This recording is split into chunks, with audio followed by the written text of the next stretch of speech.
Yo, what's up? Magandang umaga o gabi sa inyong lahat. I'm Otter and we are back sa Grow a Garden.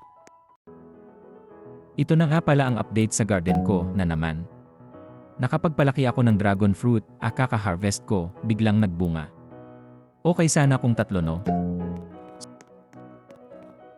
So, hatch na nga pala natin tong antibi na craft ko kanina lang. Ano kayang makukuha natin?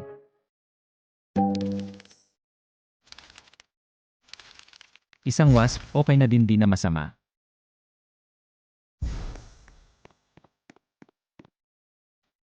So ang purpose niya guys, tulad lang din ng normal na bee, nampu-pollinate and ng sting ng pet to advance their ability cooldown.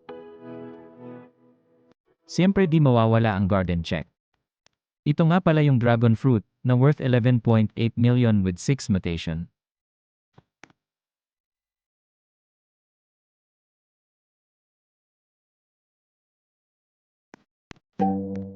Sorry, lagi ko kasi ini-check kung may seed na ng beanstalk.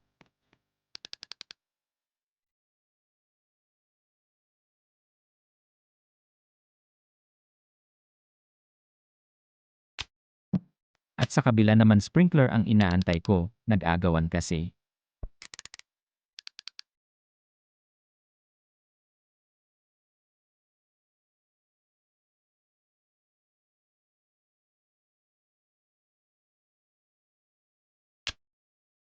Nagka-craft nga pala ako ng shock mutation para mamutate ko yung pumpkin. Gusto ko lang naman giray.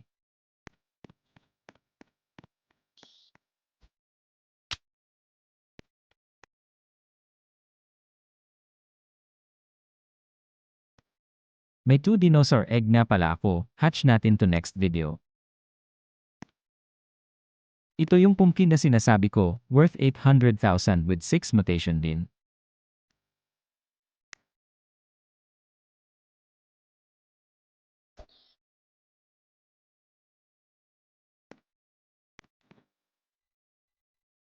At itong Ember Lily natin is worth 10 million na and 2 mutation.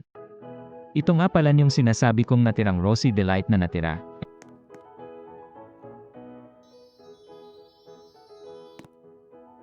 Worth 49 million with 8 mutations.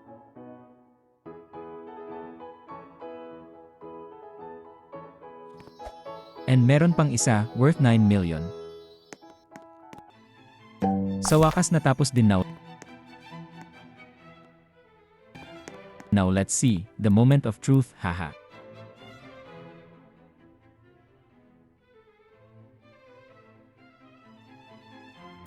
Whoa, 1.4 million.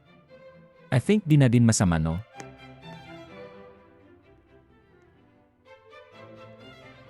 Ito na siya ngayon guys, nading 1.4 million na siya.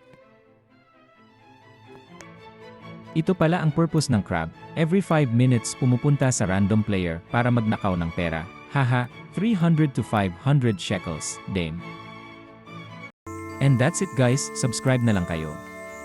Dahil magti-10 subscribers na tayo, haha, I really appreciate that. Thank you and bye-bye.